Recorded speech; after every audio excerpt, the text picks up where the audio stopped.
Hello everyone and welcome back to my channel. My name is Alec Reed and this is my channel Alec Reads, and today we are reading chapter 71 of Marriage, a Heartstopper fanfiction by heartstopper_fan22 on Wattpad. Today we are reading Am I a Burden? Chapter 71. Can you believe that? 71 chapters in. That is a lot of chapters. But don't worry, we have so many more left to go. Also, tomorrow I am posting a Nick and Charlie fanfiction video, but it will not be the marriage one. I'm gonna leave it as a surprise because I feel like it would be fun that way. So check in tomorrow for some awesome video of Nick and Charlie, and you'll find out what it is. If you don't like it, then I'll probably stop. If you do like it, then I'll keep going. I think there's 18 chapters out right now. But yeah, very exciting stuff. So like, subscribe, comment, just comment anything. Say hello, say that you have recommendations, email me. Oh my goodness, I have a work email that you guys can use. It's reedsalec@gmail.com. And yeah, it's in all lowercase. So that way, if you guys don't want to comment your recommendations, you're a little shy like I am, you can head over to my business email and we can have a whole conversation through email. Or you can just email me and be like, hey, what kind of mic do you use? Or hey, I think that this mic would be better for this. Or hey, your videos are kind of short, you should make them longer. I would love recommendations like that. So yeah, let's jump right into the video, and I hope you enjoy. Chapter 71. Am I a burden? Nick's perspective. I rushed over to Charlie, picking him up from the front and pulling him away. Although I didn't think James would hit him back because he was pretty knocked up from the first punch. If he did, I think I would have killed him. I know if anyone hurt Charlie, I wouldn't be able to control myself or think rationally, so I needed to make sure nothing else happened. Nothing mattered to me more than if Charlie was okay. When it happened, I was in shock. Charlie doesn't even like confrontation. So when he swung on him, I couldn't believe it. Charlie has thought all his life he's weak and worthless, but I've never doubted for a second how strong he is. He has gone through a lot, and I mean a lot. So for him to think he's weak is ridiculous. He's the strongest person I've ever met. I was worried about him. His hands already looked bruised and swollen, and I feel awful that he felt the need to punch the guy just because he was being an asshole to me. I should have said something back to him, but I couldn't. He caught me off guard, and it hurt because it was completely true. What he was saying, it's like he could see my biggest security, like it was written on my shirt. I do feel like I'm annoying Charlie, and sometimes feel like my constant presence is a burden on him. Why did he have to be so fucking right? Charlie's perspective. Nick pulled me out, and I screamed from the doorway of the building, "Fuck you, prick!" I was still processing everything that happened. I've never even had the thought of punching someone in the face, but here we are. It felt so damn good to just let him have it. It almost like the roles were reversed, and I had Nick's confidence for a few minutes, seeing him sit there feeling like shit just because some prick wanted to ruin our day wasn't going to happen. I couldn't let it happen. Seeing him like that, he looked devastated, helpless even. I didn't want him to feel how I've always felt around bullies, humiliated and small. Nick is so sweet. I feel like I get cavities just looking at him, his personality beaming with optimism and excitement. He makes me motivated to be a better person like him. He doesn't deserve this. Charlie, oh my God, Nick says as he grabs me into a tight hug, clinging to me with everything he has. We sit back into our seats and look into each other's worries and expressions. Charlie, are you okay? I was so worried. Please, please, please, please, never do that again. I never thought I would be okay if I got into a fistfight, but I was. And I didn't need someone else's protection. I felt strong, and honestly, if I needed to, I would do it again. I can't promise that. I say, eager to hear his thoughts. I could tell he was left with no words. When he spoke strongly, well, you need to, because you scared the living crap out of me. I tilted my head a little, as if I would magically help me find an answer. Well, I'm scared shitless that you're not okay, that he really hurt you. My eyes started to water, and he turned his head to the side. I'm fine. I could tell how hard he was holding it in. Like when you're on the verge of tears and someone asks if you're okay, that feeling when you're trying so hard to hide it from everyone, but any little nudge will make you crumble into pieces. If Nick would just allow himself to crumble, maybe I could see that I could help him pick up the pieces again. You're not fine. Don't lie to me. I could see his face drop. His mouth twitched. He tried to blink away the droplets forming in his eyes, but he couldn't. Then it hit. Everything hit all at once like a storm. He started to sob. He was pulling his hands up to his face. I stopped him. I didn't want him hiding from me anymore. Don't hide your beautiful face. I held onto his hands tight, giving them a few love squeezes. He looked at me, his face soaked and saddened. It tore my heart out looking at him. I know what he said was true, Nick said. He really couldn't believe that, could he? No, that's the furthest thing from the truth. You bring me so much joy and happiness. Actually, you're the only thing in my life that brings me pure happiness and enjoyment. You're fucking everything to me. We're getting married, for God's sake. He laughed a little, but was still crying. I then said, I'll drive home. Baby, you're too worked up. He didn't say much, just moved seats with me, and we set off home. Nick's perspective. I felt sick thinking about how Charlie almost getting hurt because of me. I'm so lucky that a guy didn't swing back at him. He could have been really hurt. It would have been my fault. Charlie has always been a good consoler, and I feel better knowing that I'm not burdening him, even though I really want to believe that the James guy said for some fucked up reason, but I know Charlie loves me and he wouldn't lie to me like that. So I just need to trust him and wholeheartedly believe him without a doubt. That's what I would expect him to do.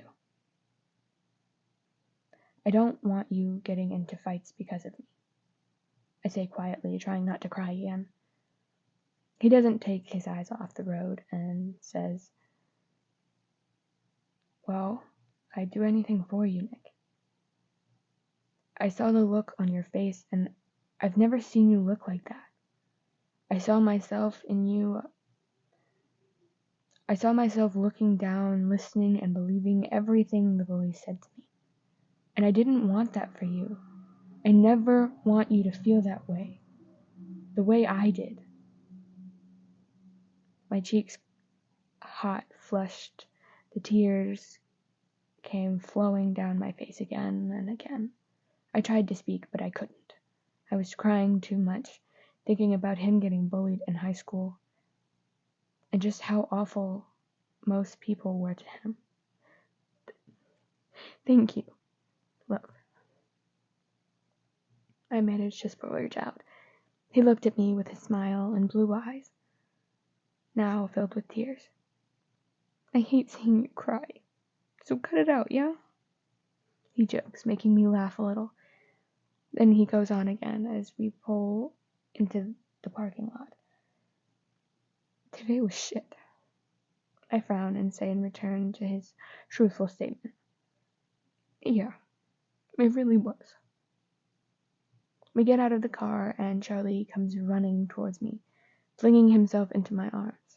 We stood there in the park, just embracing each other, as if nothing else mattered.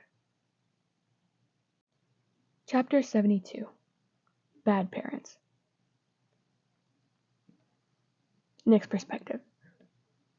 It was getting late now, and we have settled down after our crazy day.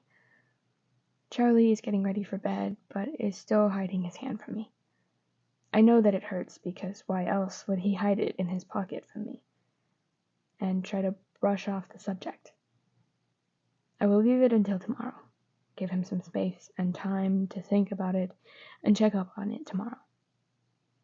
He was getting ready for bed now, and I told him I was going to stay up and watch a National Geographic documentary, which was untrue. I only told him that because he thinks they're boring, and it will buy me some time to prepare for his birthday tomorrow.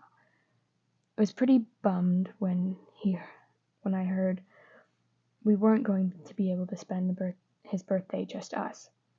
I know that may sound selfish, but I guess I am selfish when it comes to Charlie.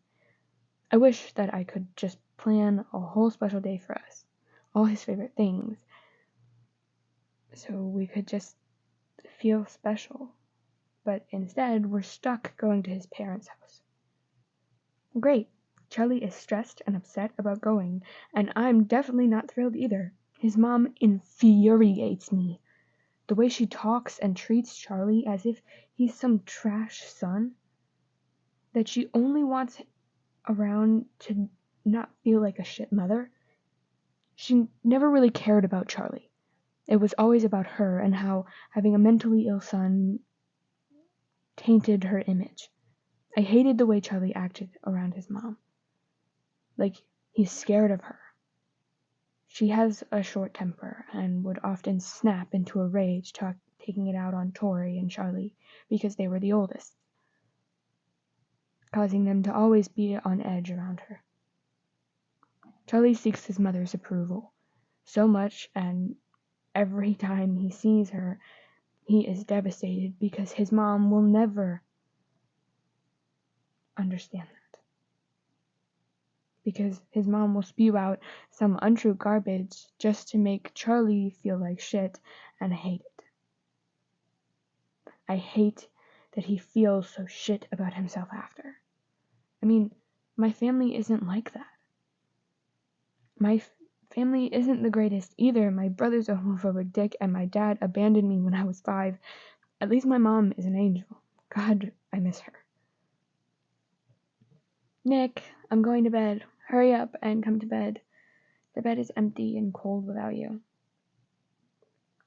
When I hear Charlie's voice, my face smiles instantly. He was my first and only love, which I feel makes our relationship so rare and special. Yep, I'll come quick. I only have like 30 minutes left. I respond back. I could hear him tussle into bed. Now I needed to be quick, if I wanted to get everything done for tomorrow. I've always loved baking, but I don't do it often because Charlie won't eat it. He barely eats his 3 meals a day. There is no way he would touch a muffin or cookies if I made them, so I don't. But for his birthday, I needed to make some special blueberry breakfast croissants and a cake. Charlie hates classic birthday cakes, so I thought I would make him some cookie cakes. I used to eat them when I would visit my dad in Paris. He would always get me them and say, "Happy late birthday," because he never came for my actual birthday. Some birthdays he would even forget to call. As a little boy, I would wait all day by the phone, excited to hear from him, and when he didn't call, I would be distraught. I wouldn't talk for days to anyone, not even my mom. I would cry and rock myself back and forth on the floor like I did when I was trying to drown out the noise of my parents yelling and screaming before their divorce. I quickly started mixing up all the ingredients, trying not to be too noisy. I was a fast baker, so I was almost done in no time at all. I put all the goods into the oven, not setting a timer, just checking the time before I put them in. I opened our hallway closet and grabbed his real gift and the pictures I took with the girls, placing them on the kitchen counter so he could open them tomorrow. I wrote a card as well and placed it there. The croissants and cookie cakes were done, so I took them out of the oven and placed them on a platter. I'm not sure how Charlie will react to the baked stuff. I almost feel regret. What if he just feels bad that I made them for him, so he eats it out of guilt, even though he doesn't want to? Then it triggers him and ruins his whole birthday. I'll make sure to tell him tomorrow that he doesn't have to eat it, if he doesn't want to. I love him so much, and I just want his birthday to be perfect. I'm praying his mom doesn't pull any shit tomorrow, but it's most likely that she will. I crawled into bed, cuddling up to Charlie, but giving him space so I wouldn't wake him up. His hair was everywhere, but in the most cutest freaking way ever. His skin was warm and smooth, his cheeks so squeezable. I started to doze off when I felt Charlie slowly crawl literally on top of me, using my chest as a pillow and my body as his mattress. He was clingy to me, as a toddler does to their parents. I had to hold myself back from kissing him. I guess I could wait till the morning.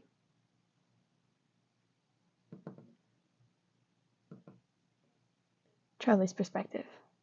Does Nick think I'm an idiot? He just happened to want to watch a documentary this late at night.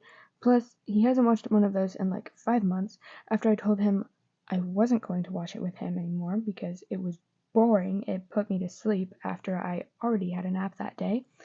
I knew Nick was doing something for my birthday. I didn't know what yet because I didn't peek. How could I, when he put so much effort into surprising me? I squinted my eyes open a little and noticed him staring at me. For some weird reason, I don't understand. He loves me. Like, truly loves me. And I love him truly. Love him with all my heart. I crawled into him, laying my head on his beating chest, my body laying on his, embracing him. He's already made my birthday special. And it isn't even my birthday yet. My fiancé, Nick Nelson, makes everything special. Alright, that is the end of today's episode. I really hope you enjoyed. Like, subscribe, comment, whether it's recommendations or whether it's just saying hello. I would love to say hello to you guys. I hope you guys know that. I do respond to them, by the way. But anyway, next time we are reading chapter 73, Are You Hurt? So, just from the title, you know that it's going to be an exciting episode.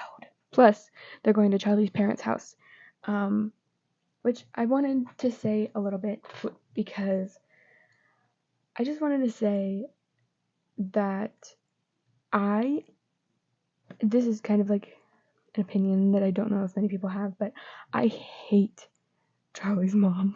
I'm sorry, like in the books, in the TV show, in the fan fictions, she's awful everywhere. Like, it's not just in one book, like, no, it's all of them. Like, especially in Solitaire, where she left Tori home alone with her 2 brothers, and just expected her to take care of everything, even though she knew that Charlie was mentally ill and that something could possibly happen, which I'm not saying that she should have stayed, because obviously you need trust in your children and everything, but at the same time, she could have had someone who was an adult who could come over and check on them and everything. But instead, she left them alone. And then she also left Tori alone with Oliver, like, all the time in Solitaire, where, like, anytime that anything happened, they were like, all right, we're gonna leave Oliver with you. And it's just, I'm the oldest of, like, a million children. Not really. I have 3 younger brothers and 2 older siblings. But I was always put in charge of them, and then eventually put in charge of my 2 nephews. but it makes me really dislike her. So if you guys feel that way, comment down below, because I need someone to agree with me, at least, or someone to tell me that I'm being stupid. But I need something, like, I need communication, because no one else seems to have this idea from my little book group, like, people who actually read the books. But anyway, I'm sorry about that little rant. But good morning, good afternoon, or good night. Goodbye, ladies, gentlemen, and everything in between, and I will see you in the next video. Bye, friends.